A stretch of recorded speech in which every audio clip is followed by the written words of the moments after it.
theOzone fans, I'm here with former offensive tackle Kirk Barton here at lovely Chipotle. Now Kirk, I have an interesting photo here.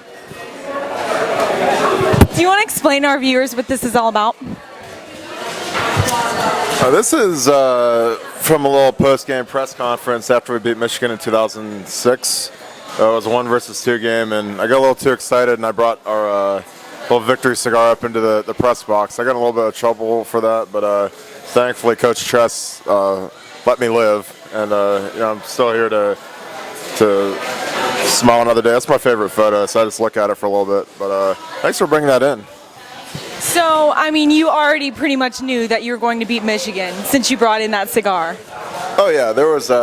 We all had roles. We all brought in, certain beverages and cigar, and we all had stuff arranged for the night. So we were pretty confident, and it's something that I was pretty proud of because when you have that confidence and then you come through with it, then it's that much better. So we were pretty happy at the end of the night.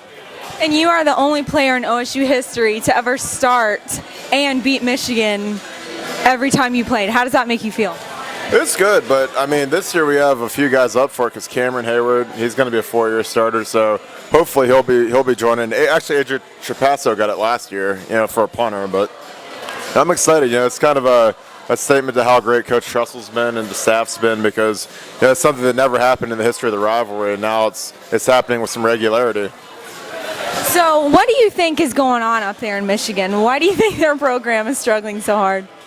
Well, I'm not sure if the guy they got's really that good of a fit for what they want. Because they're a team with a lot of great tradition. They have some really big time players in the NFL, and I'm not sure if the new guy meshes well with what they want, the type of tradition they have, the type of prestige and the academic focus that Michigan has. And it's a program that we're big rivals, but I really respect them. I like how they carry themselves, and the guys I've met from Michigan for the most part have been pretty much class acts. So hopefully they'll get the ship righted because realistically for the Big Ten to be successful, we need Michigan to be a national power like they used to be. Because they're one of the teams that should be in a BCS game every year, kind of like we are, and they need to help us carry the Big Ten. So you are a relatively large guy, 310 pounds. What does it take to be so successful in the NFL? And you've got your Explode shirt on. Walk us through a typical Kirk Barton workout.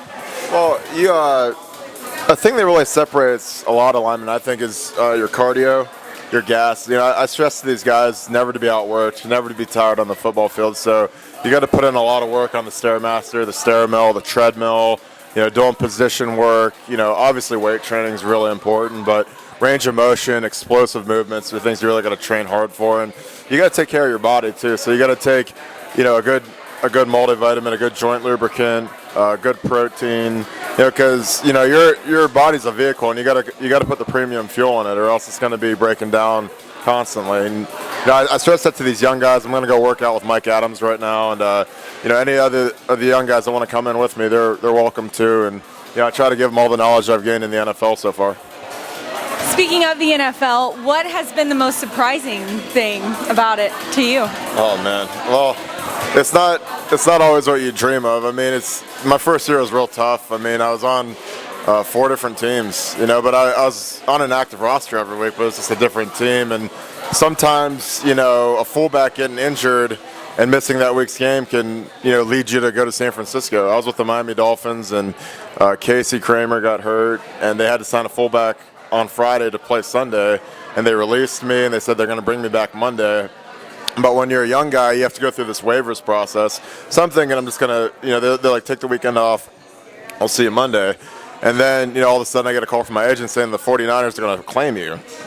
So then, I'm like, oh man. So I got to pack my apartment up, and then I have to fly to New Jersey to meet the 49ers. I don't know anybody. I'm in the team meeting the night before the game. I go out there. Then I get to San Francisco, and that Monday, we watched the film that lost to the Giants. They fire the 49ers head coach and my offensive line coach, who I had for a day. So I mean, I got some crazy stories like that. Where it's like you dream about it, but you don't always dream about bouncing around and the stuff I've had to do. But it's been a great ride. I've been real fortunate that I'm still sticking and still working to stay. So you're with Detroit now. And I want to know, you are a funny guy. How hard do you make Matt Stafford and the rest of the guys laugh up there? You know, it's not my job as much anymore now that I'm not a rookie, because usually the rookies are the guys that have to provide the comic relief. But you know, I try to keep things light. I mean, we got our center Donovan Raiola, who's a great player. He is one of the funniest guys in the NFL, and he keeps the meetings light. He keeps everything really light. And Dom, I mean, he's got stuff he does stuff that I can't say on camera, but he's pretty funny. He's a trickster and a jokester, and you know, he's a guy that really makes training camp fly by, because he's always pulling pranks and doing stuff that's just like ridiculous. So him and the rookies, they're the guys who usually keep us entertained. What is the funniest practical joke you've ever pulled on someone? Oh man, well we're good during training camp. We'll clean a guy's locker out and take his name tag off, which signifies getting cut. You know, and then you'll see some of these guys walk in and they'll look and they'll just like, you know, this look on their faces is priceless to look at. You know, because I've been there, so it's like, I know it sucks, but like I just see them, and then all of a sudden, you know, we'll come in and say, hey, you didn't get cut, and they're just like, oh my God, yeah, I can still go to practice. And that's the best one you can pull in the NFL, especially during camp, because guys are getting cut, you know, all throughout camp. They're bringing in new guys and trying guys out, and that's a pretty good prank for the NFL. Best college prank you've ever done? Oh man, I gotta think of something that I can say on camera. I mean, we'd get a guy's helmet and we'd fill it up with all of his practice stuff, his jersey and his pants and all that, and we'd grab the helmet and we'd put tape around it and we'd throw it in the cold tub so it'd sink to and we put a weight so it'd sink to the bottom of the cold tub, you know, or we'd freeze it, you know, we'd put it in the freezer and, you know, they'd get it out, it'd just be a block of ice.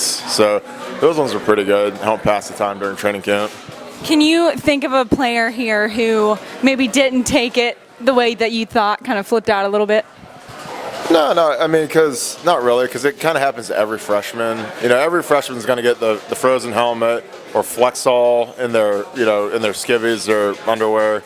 I mean, they're all going to get something like that, so they just got to expect it and kind of roll with it. You know, it's just like kind of like a little bit of an initiation thing, because like when I was in Chicago with the Bears as a rookie, I had to sing in front of the entire team and staff, and it's just like one of those things you just got to deal with, because everybody had to do it at one point or had it done to them at one point. Look out, NFL rookies. Kirk Barton, Jessica Weihrauch reporting for theOzone.net.